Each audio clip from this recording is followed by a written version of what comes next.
नमस्कार, चुनावी विश्लेषण में आपका स्वागत है। और बिहार को लेकर महत्वपूर्ण आंकड़े सामने आ चुके हैं और बिहार में चुनावी हलचल भी बढ़ चुकी है। बिहार को लेकर क्या कुछ आंकड़ा है, क्या भारतीय जनता पार्टी यहाँ पर गिरिराज सिंह के नेतृत्व में चुनाव लड़ेगी, क्योंकि जिस कारण से महाराष्ट्र में भारतीय जनता पार्टी यहाँ पर एक बड़ी पार्टी बनी और अपना मुख्यमंत्री बनाया है, तो अब बिहार में क्या बीजेपी अपना मुख्यमंत्री बनाएगी अगर जीतती है। जबकि इंडिया गठबंधन की अगर बात की जाए तो कांग्रेस और आरजेडी मिलकर चुनाव लड़ेगी, लेकिन माना जा रहा है कि यहाँ पर सीएम फेस का प्रमुख चेहरा यहाँ पर तेजस्वी यादव ही होंगे, तो सीधी टक्कर नीतीश कुमार तेजस्वी यादव। लेकिन क्या बीजेपी यहां पर बाजी मारेगी, इसको लेकर महत्वपूर्ण आंकड़े, क्योंकि अब तेजस्वी यादव को प्रशांत किशोर की पार्टी जन स्वराज जो पार्टी है उससे भी नुकसान यहां पर देखने को मिला है। हाल ही में जो उपचुनाव के नतीजे रहे हैं, इस चुनाव ने यहां पर तेजस्वी यादव को बड़ा झटका दिया। 4 विधानसभा सीटों पर जो उपचुनाव के नतीजे रहे, चारों सीटों पर एनडीए गठबंधन ने जीत हासिल की है। इमामगंज विधानसभा के जो उपचुनाव के नतीजे रहे, जहां भारतीय जनता पार्टी ने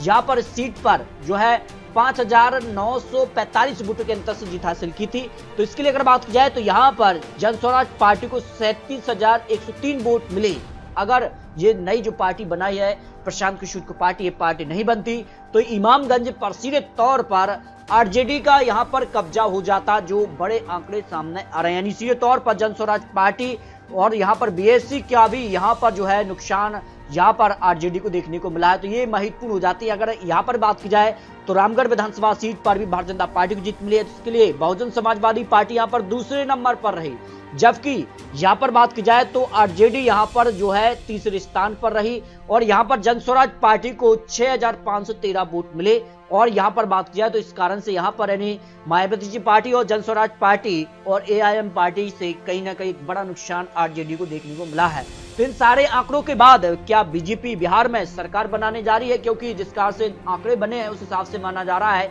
यहाँ बड़ा उलटफेर देखने को मिला है। तो यहाँ पर बात की जाए परिणाम 2020 विधानसभा चुनाव की बात की जाए तो यहाँ पर जिस कारण से यहाँ पर भारतीय जनता पार्टी और यहाँ पर जो है नीतीश कुमार गठबंधन यानी एनडीए गठबंधन बना था, उसमें यहाँ पर जेडीयू को 43 सीटों पर जीत मिली थी 115 सीटों पर चुनाव लड़कर, और भारतीय जनता पार्टी को 110 सीटों पर चुनाव लड़कर 74 सीटें, और विकासशील इंसाफ पार्टी को 4 सीटें, हिंदुस्तान अवाम मोर्चा को 4 सीटें मिली थी। कुल मिलाकर 125 विधानसभा सीटें एनडीए को मिली थी। जबकि अगर बात की जाए तो यहाँ पर जो है कांग्रेस पार्टी को करीब 19 सीटें और सबसे ज्यादा इस चुनाव में आरजेडी को यहाँ पर सीटें मिली थी, 75 सीटें आरजेडी को मिली थी और इस गठबंधन को करीब 110 विधानसभा सीटों पर जीत मिली थी। इस तरह से बात की जा रही तो इस बार क्या कड़ी टक्कर होने जा रही है, क्योंकि लोकसभा चुनाव में भी इस बार एनडीए को 2019 लोकसभा चुनाव के मुकाबले 2024 में 9 लोकसभा सीटों का नुकसान देखने को मिला है। इससे पहले 40 में से 39 सीटें थी, लेकिन इस बार 30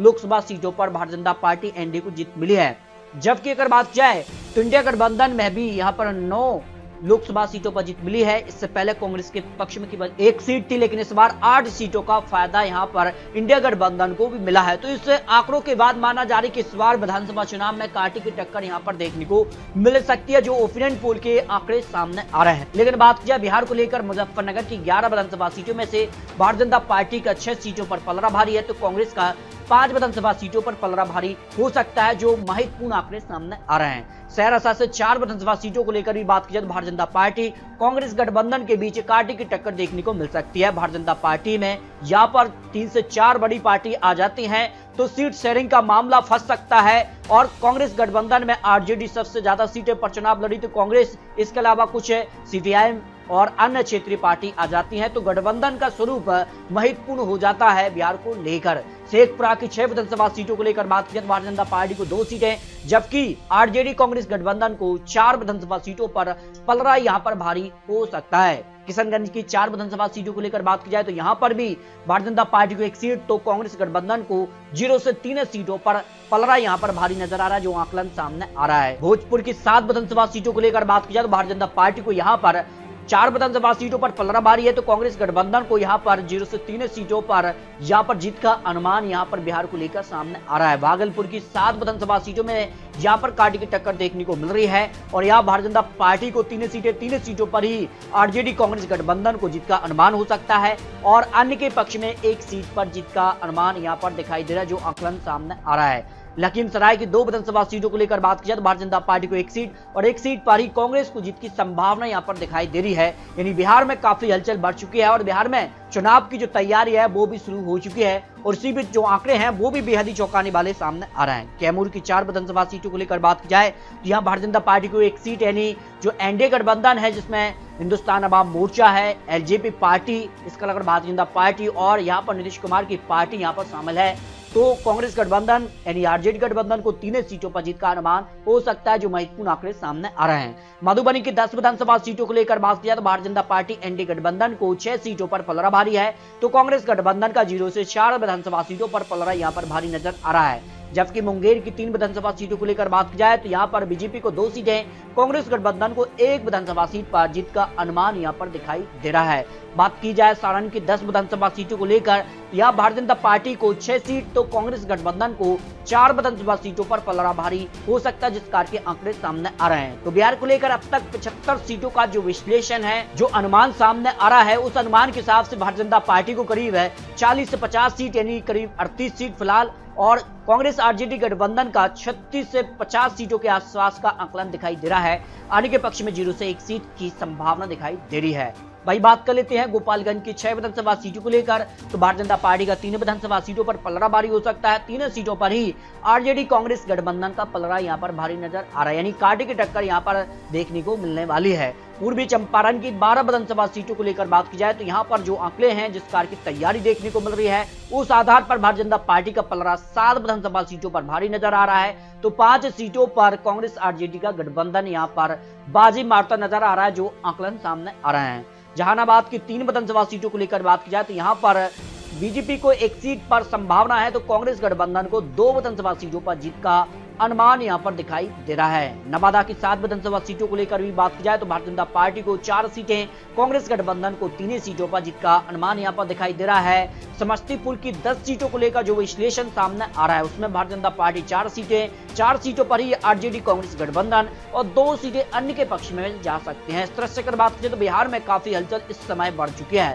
क्योंकि चुनाव की जो रणनीति है वो अभी से शुरू हो चुकी है और यहाँ पर ज्यादा वक्त बचा नहीं है, और बिहार में जिन मुद्दों के साथ इस बार इंडिया गठबंधन यहां पर हावी नजर आ रहा है, उस हिसाब से बात की जाए तो रोहतास की 7 विधानसभा सीटों को लेकर भारतीय जनता पार्टी को 2 सीटें हैं, तो कांग्रेस गठबंधन को 5 विधानसभा सीटों पर जीत का अनुमान यहां पर दिखाई दे रहा है। गया की अगर बात की जाए 10 विधानसभा सीटों को लेकर जो महत्वपूर्ण आंकड़े सामने है, उसमें भारतीय जनता पार्टी को 4 सीटें तो कांग्रेस गठबंधन को 5 सीटें, अन्य के पक्ष में 1 विधानसभा सीट पर जीत का अनुमान सामने आ रहा है। इस तरह से अगर बात करें तो भारतीय जनता पार्टी, कांग्रेस गठबंधन, अन्य के पक्ष में भी यहाँ पर जो है कड़ी टक्कर देखने को मिल रही है। सुपौल की 5 विधानसभा सीटों को लेकर बात की जाए तो भारतीय जनता पार्टी को 2 सीटें तो कांग्रेस गठबंधन को 3 विधानसभा सीटों पर पलड़ा भारी हो सकता है, जिस कार का माहौल देखने को मिल रहा है। वही अररिया की 6 विधानसभा सीटों को लेकर बात की तो भारतीय जनता पार्टी 4 सीटों पर पलड़ा भारी है, तो कांग्रेस गठबंधन को 2 विधानसभा सीटों पर पलड़ा यहाँ पर भारी नजर आ रहा है। पटना की 14 विधानसभा सीटें निर्णायक हो जाती हैं, बिहार को लेकर आखिर किसकी सरकार बनने जा रही है, तो यहाँ भारतीय जनता पार्टी बाजी मारते नजर आ रही है 8 विधानसभा सीटों पर, जबकि कांग्रेस आरजेडी गठबंधन को 6 विधानसभा सीटों पर जीत का अनुमान सामने आ रहा है। दरभंगा की 10 सीटें भी निर्णायक और यहाँ भारतीय जनता पार्टी बाजी मार रही है 6 विधानसभा सीटों पर, तो कांग्रेस गठबंधन को 4 सीटों पर जीत का अनुमान यहाँ पर दिखाई दे रहा है। सिवान की 8 विधानसभा सीटों को लेकर बात की जाए तो कांटे की टक्कर है, 4 सीटें एनडीए और 4 सीटें महागठबंधन के पक्ष में जाने का अनुमान यहां पर देखने को मिलने जा रहा है। वैशाली की 8 विधानसभा सीटों को लेकर बात की जाए तो यहां पर भारतीय जनता पार्टी एनडीए गठबंधन को 3 सीटें, जबकि कांग्रेस गठबंधन आरजेडी को 4 सीटें, 1 सीट अन्य के पक्ष में जाने की संभावना यहां पर देखने को मिल रही है। सीतामढ़ी की 8 विधानसभा सीटों को लेकर बात की जाए तो भारतीय जनता पार्टी को 3 सीटों पर ही कांग्रेस आरजेडी गठबंधन का पलड़ा यहां पर भारी नजर आ रहा है, इनके पक्ष में 2 सीटों पर जीत का अनुमान यहां पर दिखाई दे रहा है। इस तरह से बिहार को लेकर अब तक 199 सीटों का जो विश्लेषण ओपिनियन पोल का अनुमान सामने आ रहा है, उसमें भारतीय जनता पार्टी करीब 100 सीटें तो कांग्रेस गठबंधन 90 से 100 सीटें, अन्य के पक्ष में 7 से 12 सीटों का अनुमान यहां पर देखने को मिल रहा है। भाई बात की जाए पूर्णिया की 7 विधानसभा सीटों को लेकर भारतीय जनता पार्टी को 2 सीटें हैं, कांग्रेस गठबंधन को 5 विधानसभा सीटों पर जीत का अनुमान यहां पर दिखाई दे रहा है। नवादा की 5 सीटों को लेकर बात की जाए तो भारतीय जनता पार्टी को 2 सीटें, 3 सीटों पर कांग्रेस आरजेडी गठबंधन का पलड़ा यहां पर भारी नजर आ रहा है, जिस कार के आंकड़े देखने को मिल रहे हैं। बेगूसराय की 7 सीटों को लेकर जो विश्लेषण, उसमें भारतीय जनता पार्टी को 3 सीटें, 4 सीटों पर आरजेडी कांग्रेस गठबंधन का पलड़ा यहां पर भारी नजर आ रहा है, जबकि जमुई की 4 सीटों में भारतीय जनता पार्टी को 1 सीट तो कांग्रेस गठबंधन को 2 सीटें, अन्य के पक्ष में एक सीट की संभावना यहां पर दिखाई दे रही है। बांका की 5 सीटों की बात की तो भारतीय जनता पार्टी को 3 सीटें, कांग्रेस गठबंधन को 2 विधानसभा सीटों पर जीत का अनुमान दिखाई दे रहा है। जबकि बिहार को लेकर खगड़िया की जिले की 3 विधानसभा सीटों में भारतीय जनता पार्टी को 2 सीटें, कांग्रेस गठबंधन को 1 सीट की संभावना है। औरंगाबाद की 6 विधानसभा सीटें भी निर्णायक है और भारतीय जनता पार्टी यहां पर 4 सीटों पर पलड़ा भारी है, तो कांग्रेस गठबंधन को 2 सीटों पर जीत का अनुमान सामने आ रहा है। कटिहार की 7 सीटों को लेकर बात की जाए तो भारतीय जनता पार्टी को 3 सीटें, कांग्रेस गठबंधन को 4 सीटें और अन्य के पक्ष में 0 सीट की संभावना दिखाई दे रही है। इस तरह से बिहार को लेकर सभी 243 सीटों को लेकर जो फाइनल आंकड़ा अनुमान दिखाई दे रहा है, यानी आज विधानसभा चुनाव होते हैं तो बिहार को लेकर जो माहौल है, जिस कार्य की तैयारी की जा रही है, उस हिसाब से माना जा रहा है कि कड़ी टक्कर यहां पर देखने को मिल रही है। Bharatiya Janata party plus JDU और यहां पर बात की जाए हम एलजेपी गठबंधन यानी एनडीए गठबंधन का फिलहाल बिहार में पलड़ा भारी नजर आ रहा है। 118 से लेकर 140 सीटों का अनुमान सामने आ रहा है। भाई बात की जाए तो आरजेडी कांग्रेस गठबंधन की, तो आरजेडी कांग्रेस गठबंधन को करीब 100 से 120 सीट के आसपास आरजेडी कांग्रेस गठबंधन का पलड़ा भारी नजर आ रहा है। आने के पक्ष में 8 से 10 सीटों का अनुमान हो सकता है। तो उस हिसाब से माना जा रहा है कि बिहार में अगली सरकार भारतीय जनता पार्टी के पक्ष में जा रही है, लेकिन जिस कार्य का माहौल देखने को मिल रहा है और जिस कार्य की तैयारी देखने को मिल रही है, इसके अलावा अगर बात की एक और सर्वे के आकलन सामने आए बिहार को लेकर, एनडीए को 136 सीट, तो इंडिया गठबंधन यानी आरजेडी कांग्रेस गठबंधन के 102 सीटें, अन्य के पक्ष में 5 सीटों का अनुमान ओपिनियन पोल के हिसाब से लगाया जा रहा है। तो इस तरह से बिहार को लेकर जो बात की जा रही है कि बिहार में काफी हलचल बढ़ चुकी है और बिहार में अगली सरकार किसकी बनेगी ये तो बिहार की जनता तय करेगी। लेकिन जिन मुद्दों के साथ इस बार कांग्रेस आरजेडी यहाँ पर चुनावी मैदान में होगी, जबकि बात की जाए तो गठबंधन किस कार के बनते हैं, ये काफी महत्वपूर्ण हो जाती है। जबकि कांग्रेस आरजेडी गठबंधन को प्रशांत किशोर की पार्टी जन स्वराज पार्टी से भी यहाँ पर बात की जा रही है कि कहीं ना कहीं बड़ा नुकसान होने जा रहा है। इसके अलावा मायावती की पार्टी और यहाँ पर एआईएम पार्टी अजहरुद्दीन ओवैसी की भी पार्टी भी निर्णायक हो जाती है, जो कि मुस्लिम वोट बैंक को कम करेगी। इसका फायदा भारतीय जनता पार्टी यानी एनडीए गठबंधन को सीधे तौर पर दिखाई दे रहा है। इस तरह से अगर बात की जाए तो बिहार को लेकर क्या आंकड़े बन सकते हैं और बिहार की तैयारियां जो हैं वो शुरू हो चुकी हैं और आने वाले वक्त में कितना कुछ माहौल बदलता है, किस प्रकार की गठबंधन और टिकट और सीट शेयरिंग का जो फॉर्मूला होगा वो तय करेगा कि आखिर बिहार में अगली सरकार किसकी बनने जा रही है। आपको बता दें चुनावी आंकड़े चुनावी अनुमान है और लेटेस्ट और महत्वपूर्ण विश्लेषण के साथ फिर मिलते हैं। तब तक के लिए जय हिंद, जय भारत।